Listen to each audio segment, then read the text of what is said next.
자, 고골의 페테르부르크 이야기 중에서 먼저 넵스키 거리를 보겠습니다. 넵스키 거리인데요. 넵스키 거리는 페테르부르크의 중심가입니다. 우리로 치면은 그 명동, 서울의 명동 뭐 이 정도 생각하시면 되는데 이 넵스키 거리를 통해서 고골이 세계에 대해서 가지고 있었던 표상, 그다음에 인간 군중 그거에 대해서 이제 고골이 가지고 있었던 표상 이런 거를 이제 집중적으로 보도록 하겠습니다. 여러분은 이거를 페테르부르크 사이클의 약간 도입부 서문이라고 생각하시면 될 것 같아요. 역시나 이제 이것도 여러분들이 읽었다는 전제하에 진행이 되는데 그 주인공이 피스카료프하고 삐로고프입니다. 피스카료프는 예술가고 이제 삐로고프는 이제 군인인데 중인가 이제 이런데 둘이가 이제 같이 넵스키 거리를 걷다가 이렇게 길이 갈려요. 그리고 피스카료프가 경험하는 게 있고 삐로고프가 경험하는 게 있는데 피스카료프는 비극이고 삐로고프 거는 희극입니다. 그래서 이 희극과 비극이 동시에 공존하는 페테르부르크. 그 중에 그 중심인 이제 넵스키 거리. 이거를 이제 중점을 두는데 두 인물이 서로 딱히 교류는 하지 않아요. 그리고 이제 그 사이에서 뭡니까? 어떤 둘 사이에서 어떤 스토리가 만들어지는 게 아니라 각자의 스토리가 있으면서 이것들이 모여가지고 하나의 이제 풍경을 보여주는. 그래서 이들이 주인공이라기보다는 그 페테르부르크 넵스키 거리의 하나의 어떤 대표자,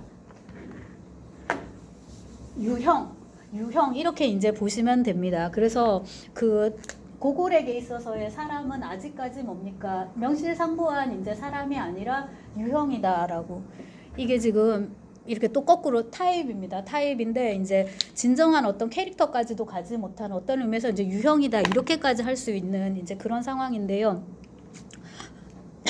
먼저 보시면은 이 소설은 그 넵스키 거리에 대한 묘사가 굉장히 많이 나옵니다. 그래서 사실은 조금 지루한 소설이어서 제가 이 소설만 집중적으로 수업에서 다룬 적은 없고, 만약에 소설을 집중적으로 읽겠다고 마음 먹으면 이제 제 입장에서는 스토리가 제일 약하기 때문에 분석하기 제일 힘든 이제 그런 소설이기도 합니다. 먼저 한번 읽어보겠습니다.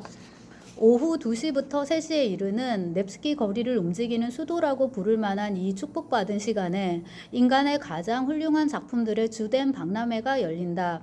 어떤 사람은 최상의 해리털이 달린 멋진 프로코트를, 또 어떤 사람은 그리스풍의 아름다운 코를 보여주고, 또 어떤 사람은 훌륭한 구렛나룻을 기르고 있고, 또 어떤 여자는 예쁜 두 눈과 놀랄만한 모자를 쓰고 있고, 또 어떤 사람은 멋을 낸 새끼손가락에 부적 반지를 끼고 있고, 또 어떤 여자는 매혹적인 구두를 신은 발을 보여주고, 또 어떤 사람은 놀라움을 자아내는 넥타이를 메고 있고, 또 어떤 사람은 경탄을 불러일으키는 코수염을 기르고 있다.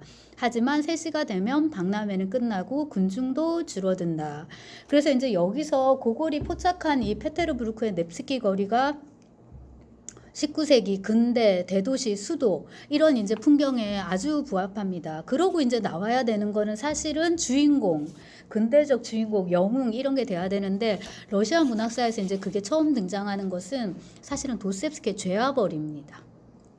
적어도 이제 그 명실상부하게 등장하는 거는 이제 죄와벌인데, 거기까지 어떻게 보면 이제 가는 여정에 맨 처음에 이 고골이 있다고 볼 수 있겠습니다. 근데 고골이 보는 세계는 이런 근대적인 배경 세팅 위에 그 주인공이 아니라 환유적으로 축소된 일종의 파편 같은 것들입니다. 보시면 사람이라는 거, 인간이라는 거는 모두 다 코, 눈, 발, 그 구두, 예쁜 구두를 신은 발, 사실은 다리로 번역해도 되는 건데요. 발, 구렛나루, 코수염, 프로코트, 모자, 반지, 넥타이 뭐 이런 것들입니다.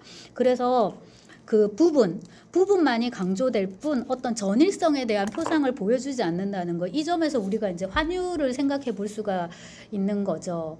네, 그러니까 학생을 나타내는 교복 이런 식으로. 그래서 그 주인공이 나와야 되는데, 어떻게 보면 이제 영웅이 나와야 되는데 영웅이 아니라 오히려 이렇게 파편으로 환유적인 어떤 부속물 이런 걸로 이제 축소된 인간들의 박람회가 등장을 한다.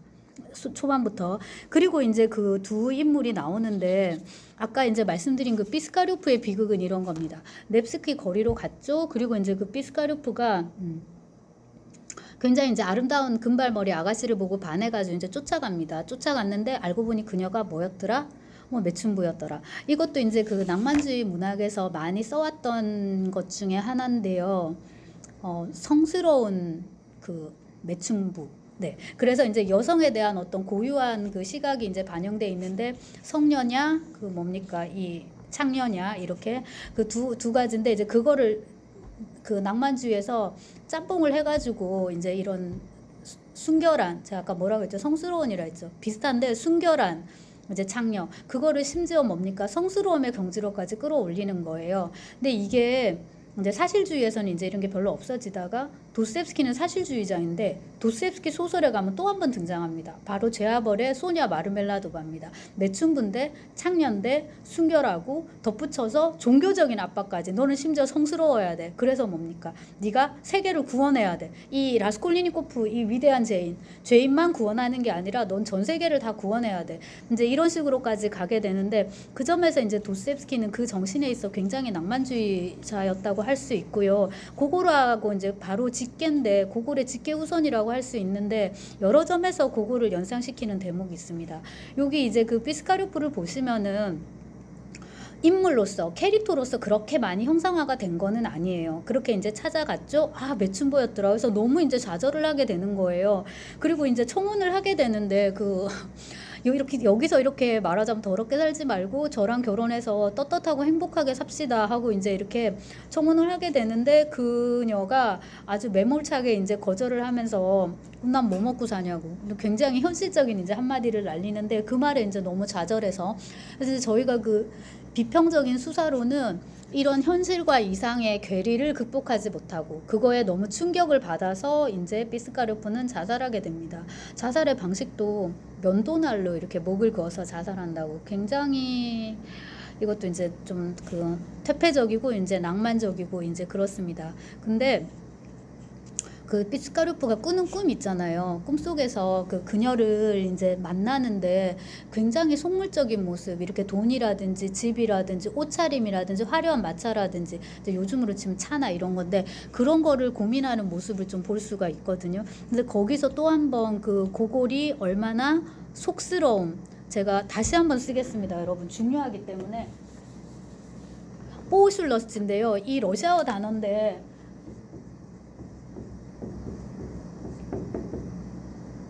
러시아어로 쓰면 요렇습니다. 포우슐러스인데 버넬리티라고 영어로는 아마 그게 그나마 제일 적합하지 않을까 싶은데 이런 범속함, 속스러움, 속악 이런 것에 대해서 고골이 얼마나 예민했던가. 그러니까 고골이 단순히 이거를 비난했다 이렇게 해버리면 고골은 굉장히 단순하게 읽는 거고요. 그렇게 되면 고골은 우리가 굳이 이 수업 시간에서 이렇게 시간에 이렇게 길게 얘기할 만한 가치가 있지 않을 겁니다. 속물성에 대한 이제 그의 태도는 훨씬 더 복잡 다단했다라는 걸 일단 전제를 하고 삐로고프를 보시면 얘는 그야말로 허랑방탕한 그런 속물로 묘사가 됩니다. 이제 피스카르프가 이쪽 길로 갔다면 얘는 이제 이쪽 길로 가는데 그 어떤 미인을 쫓아갔더니 그 사람이 실러의 아내인 거예요. 하지만 그 실러는 슬리사리, 그러니까 철공 기술자였다. 우리가 아는 그 작가 실러가 아니라 자 여기서 실러는 누구? 네, 프리드리 실러라고 이제 요한 볼프강 폰 게테와 더불어서 독일 문학의 이제 독일 낭만주의, 고전주의, 낭만주의 이렇게 해서 이제 거기를 이제 대표하는 작가인데 낭만주의 대표 작가라고 생각하시면 됩니다. 근데 그 실러가 아니라 철공 기술자 실러다. 근데 이제 말하자면 이제 유혹하려고 하는데 이게 좋은 의미로 좋은 말로 표현해서 유혹이지 거의 이거는 성범죄 형사상의 범죄에 해당하는 그런 추행을 넘어서서 이제 이렇게 하려고 하는 거거든요. 근데 이제 남편이 들어와요. 근데 이 남편의 친구는 또 이름이 호프만입니다. 이 호프만은 이제 그 재화공인데 우리가 아는 작가 호프만이 아니라 재화공 호프만이다. 작가 호프만은 이렇게 이제 호프만입니다. 그래서 에른스트 테오도르 아마데우스 호프만, 제가 이제 그 뿌시킨 할 때도 간단하게 이제 얘기를 했던 그 호프만인데요. 자, 우리한테는 사실은 호두까기 인형이 제일 유명합니다. 알든 모르든 어릴 때부터 이제 제일 먼저 접한 텍스트는 이제 이건데요. 아무튼 그 호프만이 아니라 재화공 호프만이다. 근데 여기서 이미 작가 실러가 아니라 이런 실러다. 작가 호프만이 아니다. 이런 호프만이다. 여기에서 이제 고골이 기존의 독일에서 수입된 그런 이상적 낭만주의와는 다른 길을 가고 있음을, 그거에 영향을 받았지만 거기서는 벗어나서 뭔가 자기만의 길을 개척하고 있다라는 게 보이고, 그게 이제 삐로고프를 통해서 이제 표현되는 거는 된통 얻어 맞아요. 그러면은 이게 비극이 돼야 되는데, 근데 사건 자체가 너무 웃기게 이제 설정이 돼서 그렇기도 하지만, 그냥 뭐 삐록을 사 먹습니다. 우리로 치면은 그냥 이제 떡볶이랑 순대 이런 거 킹콩 떡볶이에서 1인분 먹고 그냥 조스든 거기서 이제 먹고 그냥 이제 자기 그 제갈 길을 가는 걸로 그냥 승승장구하는 걸로 이제 이렇게 이제 끝이 납니다. 그래서 이렇게 단순한 어떤 속물성에 대한 묘사가 있는 반면 피스카리오프처럼 그거에 대해서 조금 더 심각하게 고민하는, 그리고 궁극적으로 이제 비극으로 가는 또 이런 부분이 있습니다. 이 두 가지가 모두 다 뭐다? 페테르부르크 이 넵스키 거리의 성향을 이제 한 어떤 풍경을 이룬다 이건데요. 여기서 지적하고 싶은 것이 이 고골에게 있어서의 속물성이라는 거는 윤리적이고 도덕적인 범주 를 포함하되 이제 그 요소가 분명히 있기 때문에 그것을 포함하기는 하되, 그것을 넘어서서 미학적인 범주를 이룬다라는 거, 이거를 여러분들이 꼭 염두에 두셨으면 좋겠고, 속물 얘기는 이제 코하고 외투에서도 이제 계속 광인일기 뭐 끝까지 이제 계속 나올 겁니다. 그게 이제 피스카리오프와 삐로고프의 이야기를 다 쓴 다음에 작가는 그 마지막에 이제 이렇게 정리를 합니다. 하지만 가장 이상한 것은 넵스키 거리에서 일어나는 사건들이다.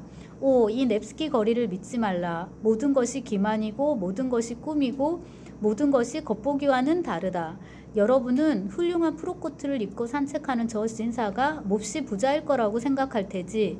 천만의 말씀. 그 자체가 그 프로코트로 이루어져 있을 따름이다. 네. 제발 가로등에서 더 멀리 떨어져라. 그리고 가능한 한 더 빨리, 어서 빨리 그 곁을 지나쳐라. 쭉쭉쭉. 이 녀석, 이 넵스키 거리는 언제나 거짓말을 하는데 무엇보다도 밤에 더 그렇다라고 이제 제가 좀 줄였습니다. 이렇게 이제 나오는데, 모든 것이 기만이고 모든 것이 꿈이다. 모든 것이 눈에 보이는 것과는 다르다라고 얘기하는 거, 이제 여기에서 현실 비판적인 요소, 풍자의 요소를 많이들 읽어냈던 것 같고요. 특히 이제 그 19세기의 고골을 읽는 독법은 사실주의 작가로서의 고골이거든요. 그래서 이제 그 페테르부르크 이제 막 자본주의가 들어와서 모든 것이 뭡니까? 수치화되고 계량화되고 있는 이 페테르부르크 사회에 대한 비판, 그 다음에 자본주의, 뭐 물질 만능주의, 물질 숭배, 속물성 막 이런 것들에 대한 아주 협소한 의미에서의 비판, 풍자 이런 걸로 좀 읽어냈었는데, 제가 보기에 이제 그거는 그거보다는 조금 더 큰 작가였고, 요렇게 단순히 비판, 풍자 요걸로만 이제 몰아가기에는 더 많은 이야기를 담고 있는 이제 작가인 것 같습니다. 왜냐하면 그런 얘기를 하려면 훨씬 더 쉽게 쓸 수 있거든요. 근데 고골의 소설은 굉장히 어려워요. 이렇게 어렵게 꼬우고 이렇게 했을 때는 그게 기법의 문제라기보다는 작가의 내면에 들어있는 문제가 훨씬 더 복잡했다라는 걸 이제 보여주는 것이기 때문에 이 부분을 이제 코하고 이하 작품에서 더 살펴보겠습니다.